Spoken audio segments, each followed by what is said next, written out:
You know how fast you were going? What? How fast you were going? I don't know. 10? 8.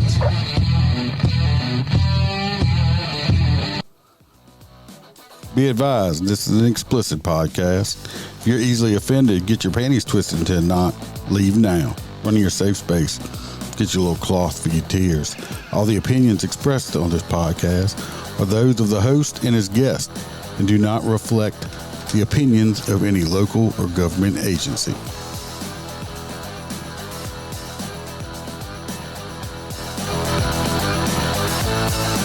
Welcome to another episode of Motor Cop Chronicles podcast. I'm your host, as always, the Iceman. Gonna run through the housekeeping real quick because we got a guest sitting in the green room, and I'm excited to have them. So, of course, as usual, if anybody wants any Motor Cop merch, go over to the Etsy store, motorcopchronicles.com, or go to the website, motorcopchronicles.com, and they got a merch section on there also. Everything's priced as cheap as it can be. I just want the logo out there. If you want a great cigar by a small businessman, a patriot, you can go to mypatriotcigar.com, put in the promo code MotorCop15, get 15% off your order, and premium cigars, hand rolled and stuff like that. They're awesome. And if you would like any extra episodes of Motor Cop Chronicles, pictures, videos, text, I'm always posting stuff up there on the Patreon.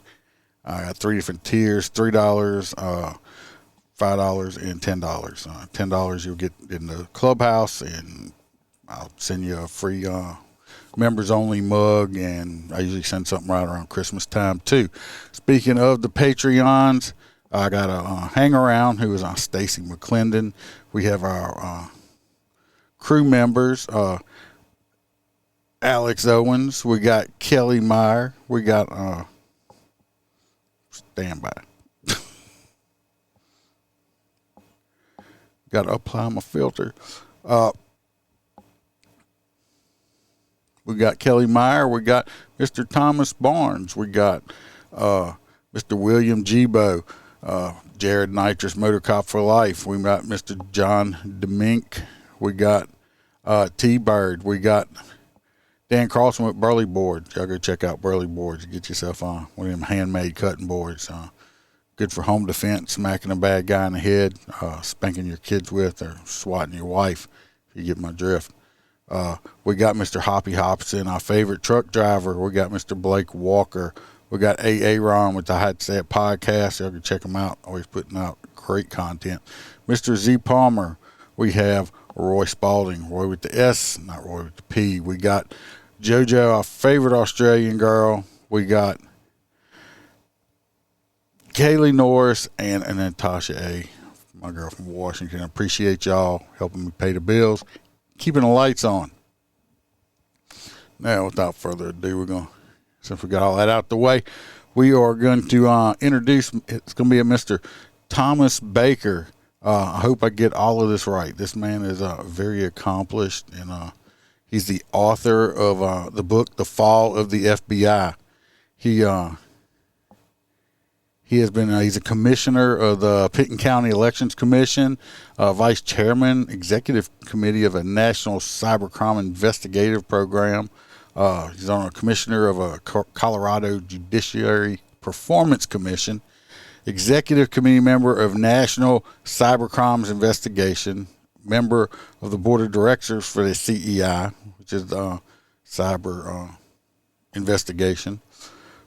He was a legal attaché in the FBI he went to, I think, Paris, France, and he was in Canada.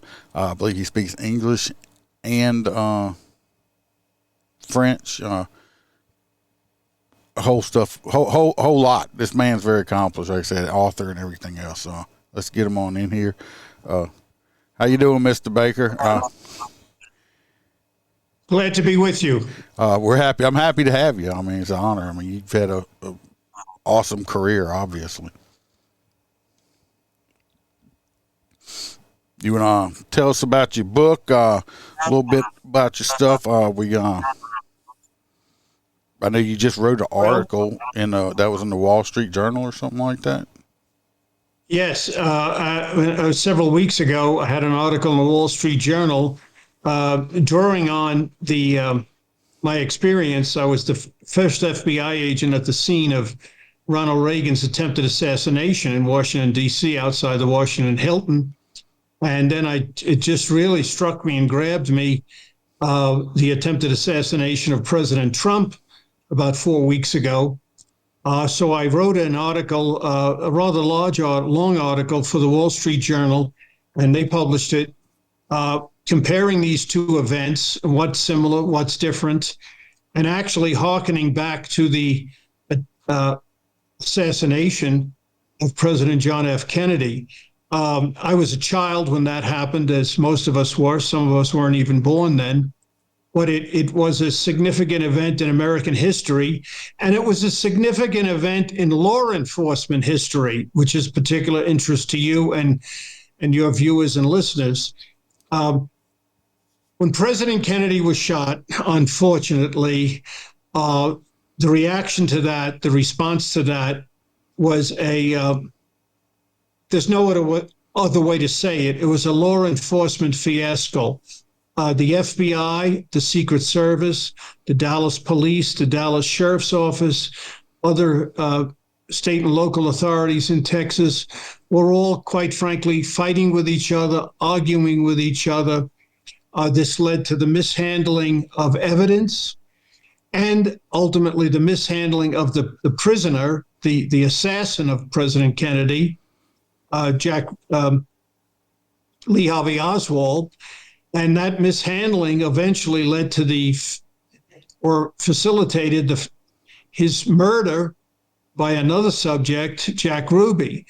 And of course, that happening, the murder of the shooter right after the murder of the president, led to all sorts of conspiracy theories and finger pointing, some of which we still have to this day. So as a result of that horrible incident, in the FBI, we trained how to appropriately respond to these things. It turns out the Secret Service did as well. The United States Congress, just a few years after President Kennedy's murder, passed a new law clearly making the assassination or any attack on the President of the United States a federal crime. Strangely enough, it had not been a federal crime up to then, which led to some of the confusion and misunderstandings. So we studied that, and that was all on our minds. And then when President Ronald Reagan was shot in an attempted assassination just 2 months after being in office, I was out in my car. I proceeded to the scene, and it just so happens I was the first agent on the scene. And as I was going there, first FBI agent, and I was going there, I had in my mind that we have to handle this right. This is a historic event. It's a historic case. We have to do the right thing. And I was quite frankly afraid, having heard all these terrible stories about Kennedy's shooting, that there might be some disagreements, some turf wars, things of that nature. That was not the case whatsoever. There was perfect cooperation. I arrived on the scene, and the lieutenant who was actually in charge of the homicide division of the MPD, that is the Washington Metropolitan Police Department, had already recovered the revolver from the shooter, John Hinckley, and he came up to me with that right away. And then a moment later, a man by the name of Powers, who was the agent in charge of the Secret Service in Washington, D.C., came up to me and he said, "You're the FBI, you're taking over now." So it was perfect cooperation. And throughout the day, principally with the Washington Metropolitan Police and the Secret Service, the FBI worked in a textbook model of cooperation, and everybody cooperated with each other. And we all had the sense that this was a historic case and it had to be handled correctly. So then when I saw here a few weeks ago And by the way, if you have any questions as I'm talking, please don't hesitate to interrupt me with a question. I'm just listening intently, believe it or not. Okay, so then when I saw, of course, it really got my attention, Trump shooting, and I saw a lot of things were done well, and I was quite frankly surprised that some things weren't done that well. Congressional committees are now looking at it, but apparently there wasn't the close cooperation and coordination between the state and locals in Pennsylvania and the U.S. Secret Service that there should have been. And that's rather disappointing because, as you know, and you've worked out on the road in motorcycles and everything, some of the things that went wrong there in Pennsylvania that we know about already, we don't know the whole story yet, of course, was communications between in this instance, the Secret Service, a federal agency, and the county and state police on the scene there in Butler, Pennsylvania. And I was shocked and disappointed by that because in major events for management, for decades, there's been several operating principles that have evolved and that's used by law enforcement throughout this country. And I'm sure you're aware of this. Well, one thing is you exchange personnel in one another's command posts. So in the federal command post, there should be a representative of the Pennsylvania State Police and perhaps that county sheriff's office and some others, and vice versa. The Secret Service should have a representative in the command post that the county or the state have set up there in Butler. And having somebody physically in your command post really facilitates communications. If there is any question, any misunderstanding, things can be resolved quickly. The other thing is the actual comms, the radio communication itself. I found it shocking that the Secret Service and the state and locals were not able to communicate with one another on the radios. Now, since then, we've heard, and there's a lot of things we're going to hear, but one of the things we heard is that I believe it was the state police, had radios available to give to the Secret Service and they never picked them up. I don't know the truth of that exactly. But for years in this country, there have been common channels between law enforcement agencies. And as you know, being on the road, I remember as a working agent, I worked in your part of the country for a while in Alabama and in Florida. We'd be out in the car and on our old-fashioned Motorola radios we had in the car, we'd be talking to one another, that is amongst the FBI, on what we call Channel 1 or Channel 2. But we had in both those states, we had a common channel, Channel 4, we could just click over to, and we were in touch with the Alabama State Police or the Florida Highway Patrol. And I mean, this is decades ago we had this. So it's inexplicable to me how the communications between the Secret Service and the county and state police in Butler, Pennsylvania was so poor that they couldn't relay messages instantly to each other. Well, that is really shocking and disappointing. That's a complete failure there because football season about to start. Of course, I'm a motorcycle cop, and I worked LSU football games. LSU is so big, and the games, have tens of thousands of people come out. The department can't handle it themselves, so they subcontract out all these local sheriff's offices around and police departments around. And it's amazing that you can have 500-600 or more cops, all from maybe from 10 or 12 different agencies. And guess what? We all can go to what we call it an interop channel. We have state interop channels on our radio. We can all go to this one channel, and let's say 500 cops out there can all hear exactly what's going on one channel that work for 12 different departments. So, yeah, they have no excuse why they couldn't have done so, especially that's the Secret Service and stuff like that. But yeah, it's really shocking and it's inexplicable.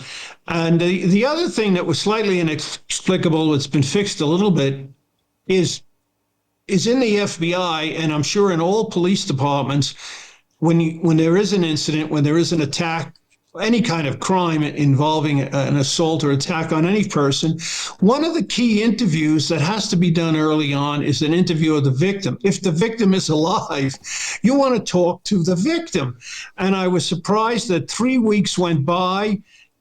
Director Ray of the FBI testified before Congress, and they still had not interviewed the president, the victim. In the Ronald Reagan assassination attempt, we interviewed him about 3 days later, and the only reason it took us 3 days is Ronald Reagan, as you may recall, was seriously injured and he required major surgery. So we had 2 agents go to interview him in the hospital, and it was about 2 or 3 days after the actual assault. But even when the victim, as is often the case, can't tell you anything, it's a box you have to check. You have to interview the victim, get the victim's impressions, and get it early on before the victim hears from other people and gets ideas planted in their head, which may not be their own recollection. So that was quite surprising to me that it took so long to interview the president, the former president, the victim in this case. And of course, there's thousands of people to be interviewed, and that's not unusual in this kind of a crime scene. So I wrote about that in the Wall Street Journal. And to this day, there's still people who suspect some sort of conspiracy in connection with Kennedy's shooting. Fortunately, there's never been a serious allegation from any quarter or any criticism of the investigation of the attempted assassination of President Ronald Reagan. Now, you might say, well, we apprehended the shooter immediately, which is the case. But even then, we didn't know for several hours what his motive was or why he did it or who he was connected about. So it was a response to a crisis. And as I say, with cooperation on numerous levels, and I mentioned the Washington Metropolitan Police, but actually in the District of Columbia, we also have, and they were on the scene actually, you have the U.S. Park Police and the U.S. Capitol Police, which are 2 substantial and independent police agencies. One of the benefits, or looking back on it in hindsight, of that investigation was the fact of knowing one another.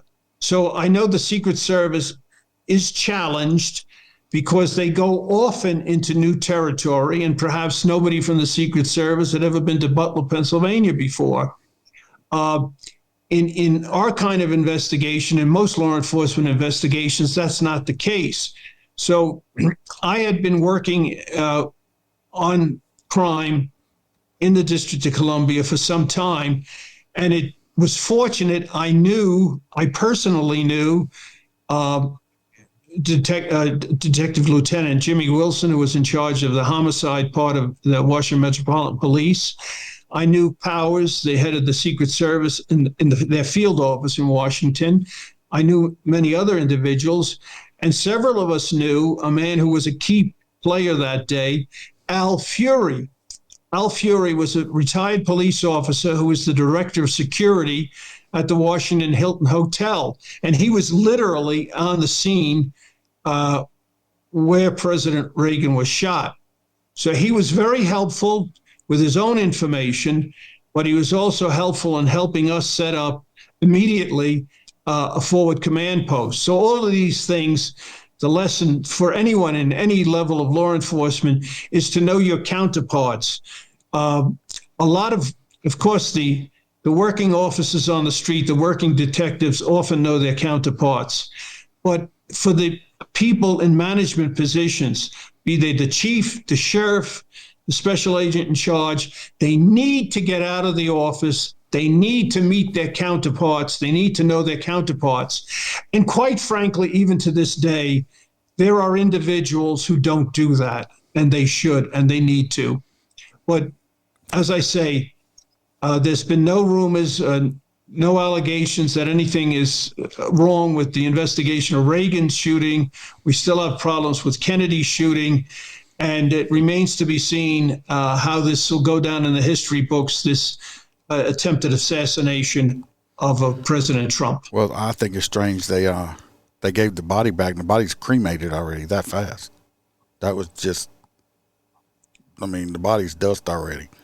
And just, I mean, I was actually watching when it happened, and I just, my heart like just sank. I was like, oh my God, you know.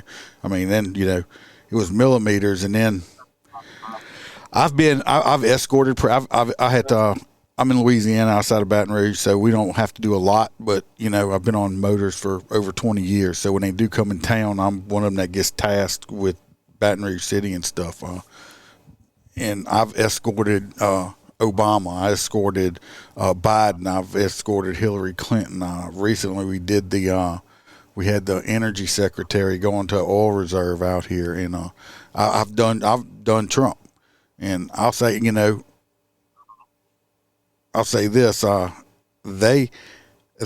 see how the Secret Service works when they're supposed to be working. People think that, I mean, it's no joke. They bring a bomb sniffing dog out and sniff all our motorcycles and stuff. We're all the law enforcement. They sniff us down, and if you know where to look at, you can see the sniper they got watching us, because we're so close to, you know, the vehicles and stuff. And it's just, you know, so for them to fail on the how they did on this, that was just, I was like, oh my God, it's just a complete failure. And then, you know, I don't try to be rude, but them females they had watching me, you had one that can't holster, and they were trying to make excuses. I have a paddle holster. I wear quite a bit. I can close my eyes, never look at it, and holster and unholster it. And it's double retention. And it's like, I was taught, just local law enforcement department I used to work for, if you looked at your holster when on the firing line while you were holstering your weapon, they would kick you off, because you never take your eyes off the target. And it's just, then you got a 5'2" girl standing there trying to protect a 6'3" man. Come on, President Trump is very tall. Because of everybody I escorted, believe it or not, and I've mentioned several times, he is the only man that refused to get back on a plane until he shook every one of our hands and thanked us. You know, so little things like that show you the character, the true character of a person. Oh, yeah. That's certainly for sure. Yeah. So I see people online lately. I try to stay out of it, and you know, like, oh, he said this about the troops. Let me tell you what. I didn't get to sit down and talk to the man, but for this man to take time out of his busy schedule to shake, you know, 40 cops' hands that escorted him on motorcycles and tell them thank you and stuff like that, and take a picture with us, he didn't have to do that. He could have been like everybody else. I escorted Obama. I never even put eyes on the man. Never saw him. I never saw Biden. I never saw Hillary. None of them. And we escorted them all over the city. Never put eyes on them. For this man to take time out, and so people that are saying, you know, that, and I'm not trying to campaign for him, but I'm just saying that he said the troops are this. I was like, no, this man has nothing respect for the police, the military, and this country, because he's an older man. He could retire and go play golf for the rest of his life. Instead, he's putting his life on the line because he don't want to see his country fail. That's just my opinion. But. Yes, no, I think you're absolutely right. And these little things, and we've all had occasion, and you've had occasion with quite a few people, obviously, to brush up against some well-known people. And the little things really do show you a lot. And as I say in my book, we chose two agents to interview President Ronald Reagan after he was shot. Both the agents we chose were individuals, and we knew this, of course, who had suffered gunshot wounds themselves. And we just thought that would be a good thing for them to do. They could talk to him and establish a rapport with him, which they did. What they relate, they were very touched by Reagan's behavior. They go into his hospital room and he's sitting in bed, and he welcomed them as if he was welcoming them into his home. And on the bedside stand, there was a pitcher of water and a couple of cups of water, and he started to pour out water for each of them as welcoming them into his room. And of course, as they realized this happened, they told us one of them reached over and took the water pitcher and said, "No, Mr. President, we'll do that." But that's how he was. He was very hospitable. He was very friendly. And of course, no surprise, but he still had to be questioned. He didn't see who shot him. He actually didn't even remember being shot. He remembered things up to then, and then he remembered little bits of being taken to the hospital. Excuse me. But you still have to, it's a base you have to cover. You have to ask. And there were a series of other questions they had to ask him. So that went very well. And he remained in character, as all the stories and movies about him have shown. They say he joked with them. And at one point, as they were talking to him, he said to them, getting shot hurts. And of course, they both laughed and said, yes, we know that. Can imagine. I could even imagine, how nervous were you when you were responding to that? The president's been shot. And then you realize, though, shit, I'm the first one here on the scene. I got to make sure I don't screw nothing up, because this is really going to look bad. It was stressful, and initially it was rather chaotic, because as I got there, a lot of ambulances were arriving from several directions, making a lot of noise. And also what had happened, the Marines the Marine Corps helicopters, they call it Marine Corps One, that transport the president, are very close by. They're at the Naval Air Station in Anacostia, which is a neighborhood right in the district. So they dispatched their 2 helicopters as soon as they heard this. So as I got to the scene, the helicopters arrived above. So there's tall buildings. It was a very urban area. So there's very tall buildings, and the helicopters, and they're these big, heavy, helicopters. They lingered perhaps for 5 or 10 minutes right above the scene, standing by, and then they departed again. Well, of course, that was making a lot of noise, in addition to the ambulances arriving and a crowd gathering. So it was chaotic. And in the 2 or 3 minutes that I was in the car, and I was constantly on that radio, I was thinking all the things we had to do, kind of a checklist in my mind, if you will. So yes, I was nervous, but the wonderful thing about it was that everybody cooperated. It was just a textbook example of law enforcement cooperation. And that's why I must say this again, I find it so shocking and disappointing that there was this lack of communication and lack of coordination between the state and locals in Pennsylvania and the Secret Service. That really is almost inexplicable, except for what you touched on about some of the personnel today. And I think a problem I know we have in all the federal agencies, and I hope it's not seeping into the states, is this DEI, this diversity, inclusion, equity. They're trying to fit round pegs into square holes, box and vice checkers. versa. I call them check marks. They hire in check marks. So even right after he left office, former Attorney General Bill Barr talked about this at a conference just last year. And he said he was specifically talking about the FBI, but I think you could say this applies to the Secret Service, certainly, and others. And he was saying how this DEI has really diminished the performance. They've lowered all standards. They say they haven't, but the Attorney General who was there, who was an Attorney General who was very engaged with the law enforcement agencies, by the way, he said he saw it. He went to Quantico on numerous occasions and saw how even the physical training standards were being diminished to accommodate DEI, and that has this very adverse effect. So it's a problem. I know we all hope, we have a change in administration in November. We get a new president, and the new president, if it's Trump who you were talking about, is able to appoint a new FBI director and a new attorney general. Will get some progress perhaps and turn some of this around. But the problem is now it seeps so deeply into the culture. And as far as the FBI goes, you only have one presidential appointee. So Trump can appoint a new director, which undoubtedly he will. But that's not enough. You need to really enlist, what I've proposed to several people who are close to him, is you need to enlist a task force call it an advisory committee, call it what you will, to get several layers down in there and start preaching and making change. It's going to be too big a thing for one individual to do, and that has to be done. Well, it's got to be. You don't have to answer this or not because it's up to you. And this ain't no gotcha question. It's an honest question I just thought of.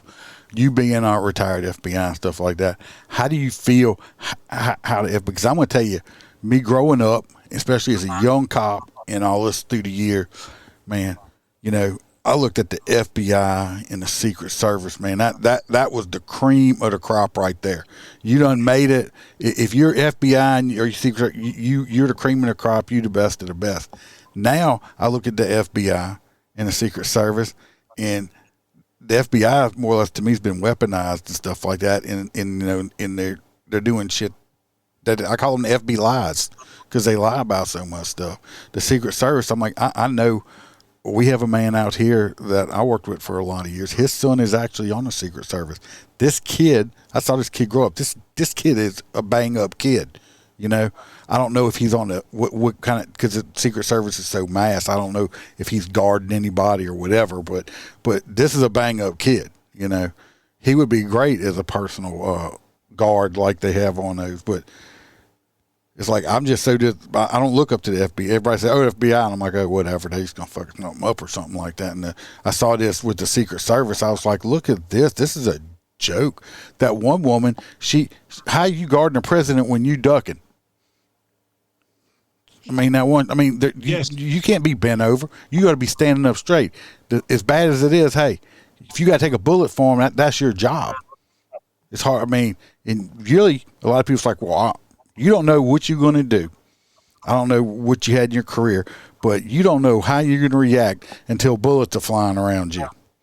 You can take somebody, you can't train somebody that's going to stand there and take a bullet for somebody else until it actually happens. You got people that say, I've been in a shootout and I was with some people and, you know, they had a couple people that surprised me that I thought that did not stand up and do what they did and retreated when they shouldn't have, put it that way, okay? And I saw other people that I go to battle with any day of the week. And, you know, but you can't prove yourself until it's under fire. And those people... Well, you're absolutely right.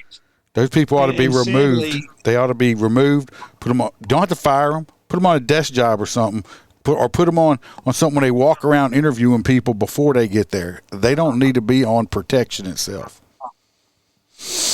Well, I'm sorry to say I agree with everything you said. And like yourself, in growing up as a young boy, as a young man, my grandfather and a couple of my uncles were police officers, which I explained that in the book too. And I had this ambition to get involved in law enforcement. And I was 33 years in the FBI. And since then, for several years, I was very much engaged with the criminal justice system and some of the consulting work I did later. And it just breaks my heart to see what has happened and how things have gotten so off track. And that's why we entitled my book, The Fall of the FBI. And yet I organized the book in three parts. It's obviously a nonfiction book, the good, the bad, and the ugly. And I talk about the good, the way things used to be done. The ugly is what was shocking to me over the years because I was very naive at first, like most of us are. And I thought justice was perfect. And I found out justice isn't always perfect. It's so imperfect. Make a long story short, as you've probably seen, there are people who should be in jail who aren't in jail. Yes. But just as bad and maybe worse, there are some people in jail who shouldn't be in jail. That is correct. To make a long story short. And then, of course, the good, the bad, and the ugly is what's happened to the FBI in the last half dozen years or so. And it's just getting away from your roots, getting away from your main business. The key, I think, was the change that Bob Mueller instituted after September 11th.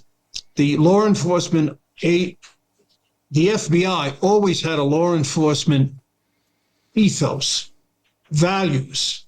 And as you know, and as everybody else in law enforcement knows, in a law enforcement agency, consciously or unconsciously, you exist, you live every day for when the day comes that you have to go into court, stand up, raise your right hand, and swear to tell the truth, the whole truth, and nothing but the truth to a set of facts.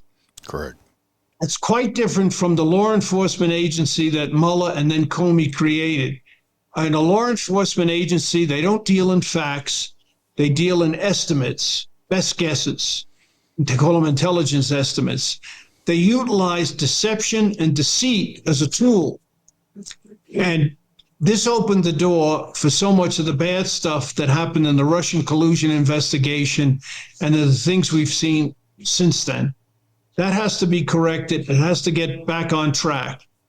It's going to be very hard to do, but it has to be done.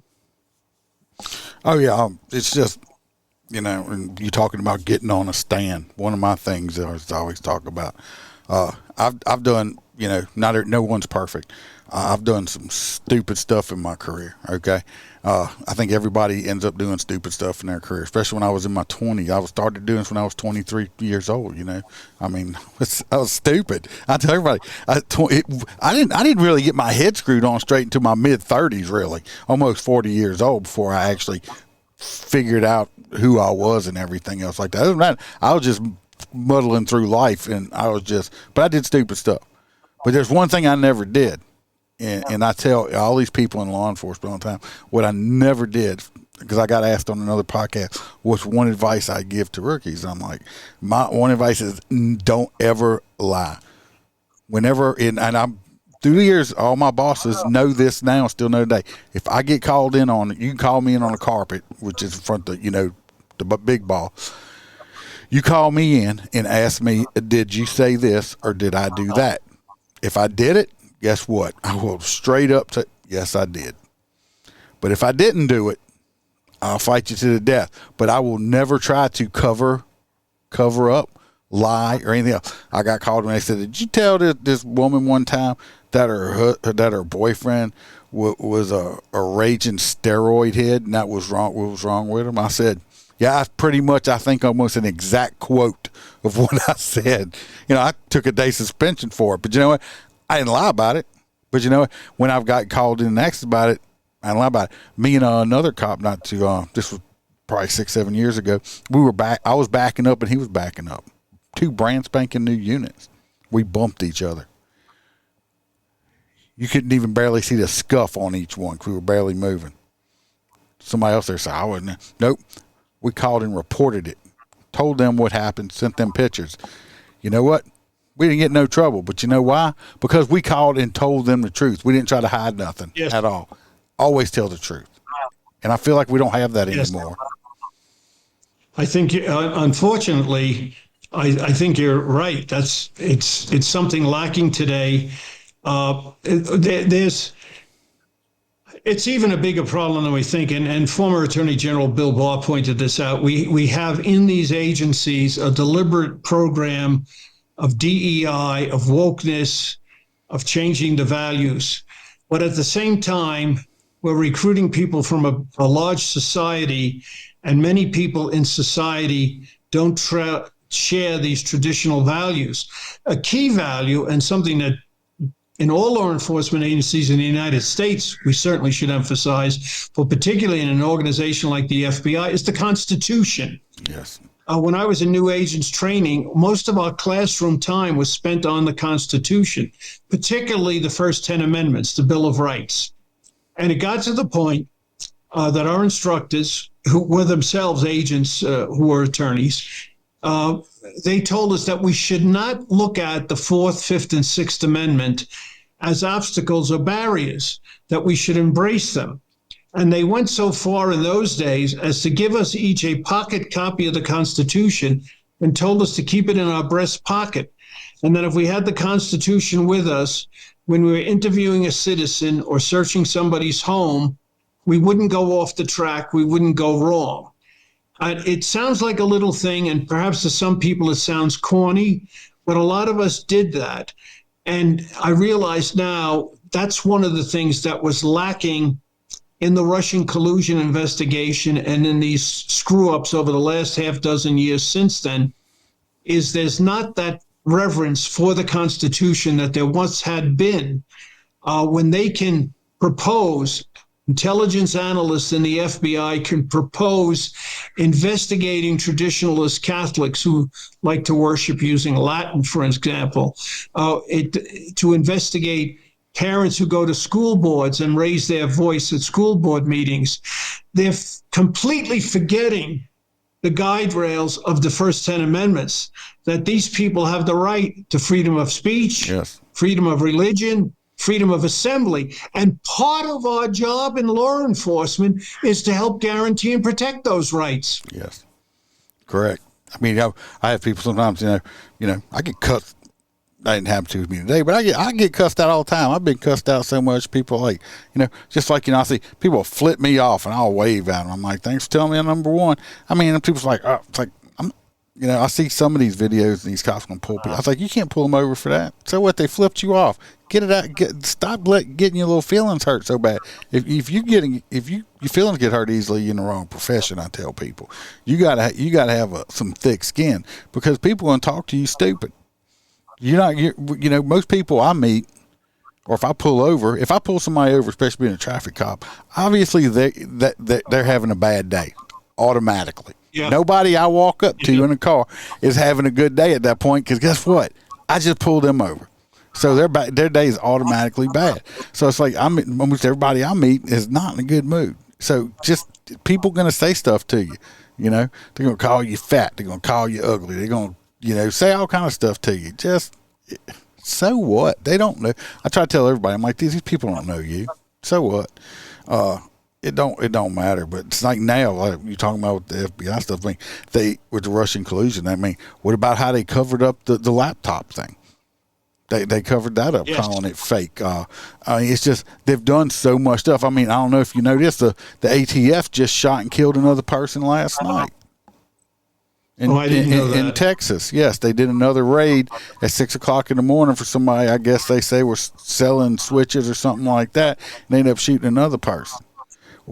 I mean, if this person had no criminal history or nothing like that, to me, I mean, just catch them outside their house or something like that and stuff like that. That's two people. They killed that airport guy. I mean, this guy, he worked at an airport as a director or something. He wasn't.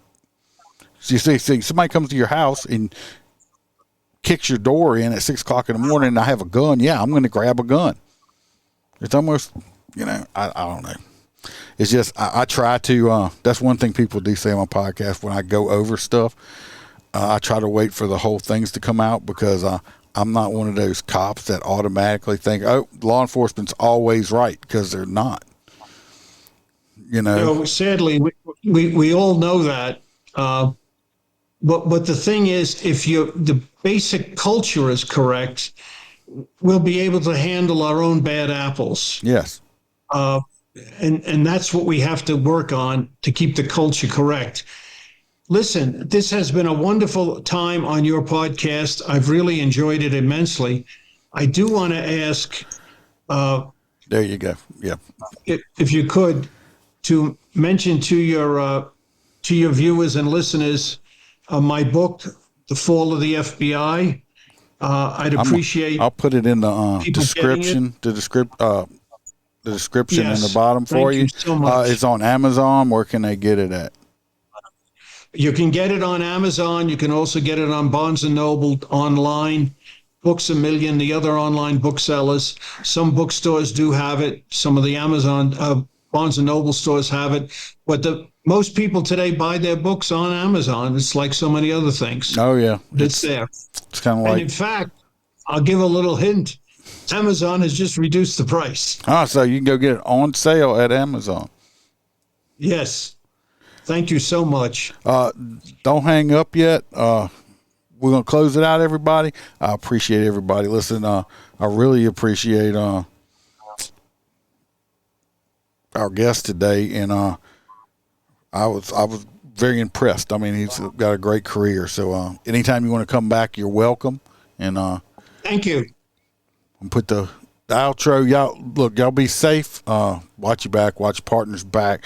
Remember, we're not sheepdogs around here. We're all lions. Till next time.